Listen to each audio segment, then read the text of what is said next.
Bienvenue dans cette nouvelle vidéo. Aujourd'hui, je vais te parler des 5 outils indispensables pour le formateur en ligne. Alors, tout d'abord, tu vas avoir besoin d'outils de LMS, donc Learning Management System, pour héberger tes formations en ligne. Puisqu'une fois que tu auras créé tes formations, il faut que tu puisses les mettre en ligne. Alors, une plateforme de gestion des formations, des cours, elle a plusieurs fonctionnalités, c'est-à-dire que elle va les héberger, mais elle va également livrer tes cours. C'est-à-dire qu'une fois que tu auras envoyé à tes apprenants leur identifiant et le mot de passe, ben, ils vont pouvoir se connecter et suivre les cours au fur et à mesure du déroulement de la formation. Alors après, évidemment, c'est à toi de déterminer quand tu envoies les cours.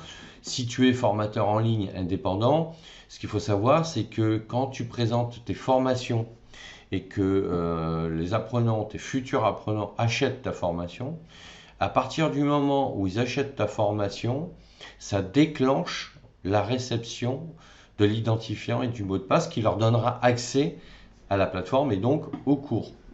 Et qu'après la délivrance des cours au fur et à mesure, c'est-à-dire par exemple tu vas envoyer un cours tous les 2 jours, ça c'est toi en tant que formateur en ligne qui va le définir dans la plateforme de formation.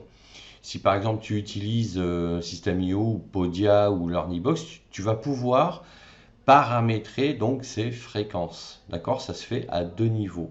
Et évidemment, pour que tu puisses, dès l'achat d'une formation, que l'identifiant et le mot de passe sont envoyés à l'apprenant, il va falloir que tu paramètres des systèmes de paiement, puisque c'est le système de paiement paramétré dans System.io qui va déclencher la livraison donc, de l'identifiant du mot de passe pour accéder au cours. Donc tu auras besoin de ce premier outil donc de plateforme de gestion des formations LMS, qui veut dire Learning Management System. Ensuite, tu auras besoin d'un outil d'enregistrement d'écran. Donc enregistrement d'écran, c'est un logiciel comme Camtasia qui va te permettre d'enregistrer ton cours de formation sur ton PC.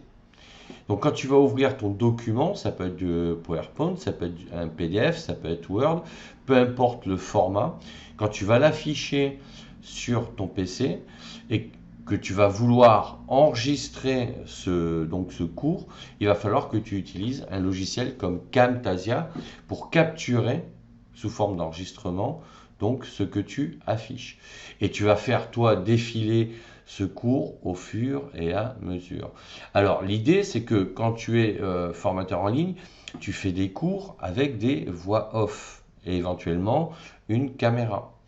Alors soit tu utilises une webcam, soit tu utilises une caméra, c'est-à-dire qui fait appareil photo et caméra, soit tu utilises ton téléphone. Peu importe, les 3 outils fonctionnent très bien. Après, tu as beaucoup plus de manipulation à faire avec une caméra qui fait appareil photo et caméra parce que à chaque fois, tu dois enlever la carte mémoire pour récupérer les vidéos. C'est un peu plus de manipulation.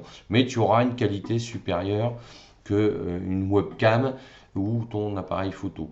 Mais bon, moi je trouve qu'aujourd'hui, avec les webcams que l'on a sur le marché et les appareils photo d'aujourd'hui, on a de très bonnes vidéos. Mais il te faudra, voilà, un outil d'enregistrement d'écran, c'est incontournable. Alors ensuite, il te faudra un outil de création de contenu interactif. Donc cet outil-là, ça pourra être aussi Camtasia. Donc là, si tu veux, à chaque fois, je te précise que c'est Camtasia, ça peut être un autre outil. Mais ce qu'il faut savoir, c'est que Camtasia a plusieurs fonctionnalités qui te permettent de réaliser des contenus interactifs. C'est-à-dire que tu vas pouvoir intégrer des quiz qui vont faire interagir ton apprenant. C'est-à-dire que tu vas poser des questions à la fin d'un chapitre, par exemple, tu vas lui proposer, pour vérifier qu'il ait bien retenu le contenu du chapitre, tu vas lui proposer un QCM par exemple ou d'autres types d'exercices. Et à partir de là, il va cliquer et en cliquant, ben, ça va l'obliger déjà à lire la question, à réfléchir à la réponse. Alors tu vas lui proposer plusieurs choix, mais ça va l'amener à lire, ça va l'obliger à se concentrer. Et c'est dans ce sens-là que ça devient interactif. Et une fois qu'il a validé son quiz, ça envoie le résultat. Et là, il voit s'il a juste ou pas. Et à partir de là, tu vas créer une interaction beaucoup plus importante avec ce type d'outil. Ensuite, tu vas avoir besoin d'un outil de montage vidéo. Parce qu'une fois que tu vas enregistrer ton écran d'ordinateur, que tu auras donc créé ton contenu, tes exercices, etc. Ben, il va falloir faire le montage.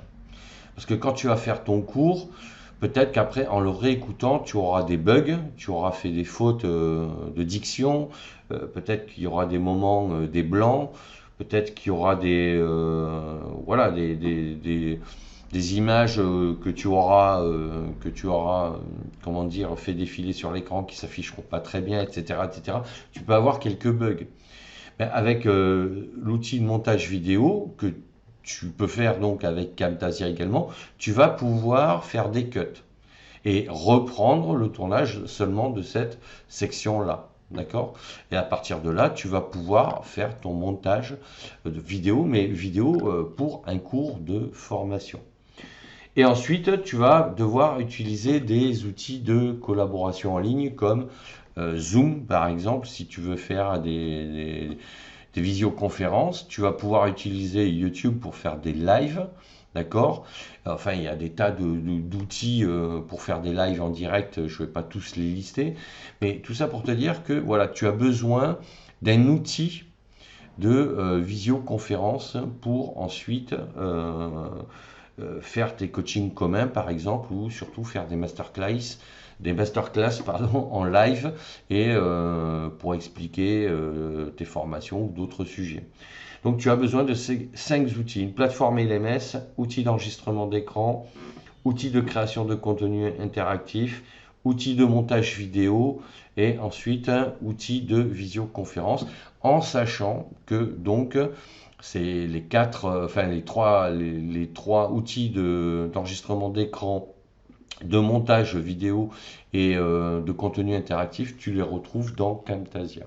Donc voilà ce que je voulais te dire sur ce sujet. Donc n'hésite pas à me dire en commentaire si toi tu as déjà utilisé des outils, si tu envisages d'en utiliser, quels sont-ils? Parce que tu en as qui sont aussi gratuits en ligne que tu pourras utiliser facilement et me dire voilà ce que ça donne. Quelle est ton impression sur ces différents types d'outils? Sache également que tu peux télécharger gratuitement mon guide Devenir formateur en ligne sur mon blog, dont tu as le lien dans la description de la vidéo. Tu peux également mettre un pouce bleu vers le haut et t'abonner à la chaîne. Je te dis à bientôt pour d'autres sujets et d'ici là, porte-toi bien. Ciao, ciao.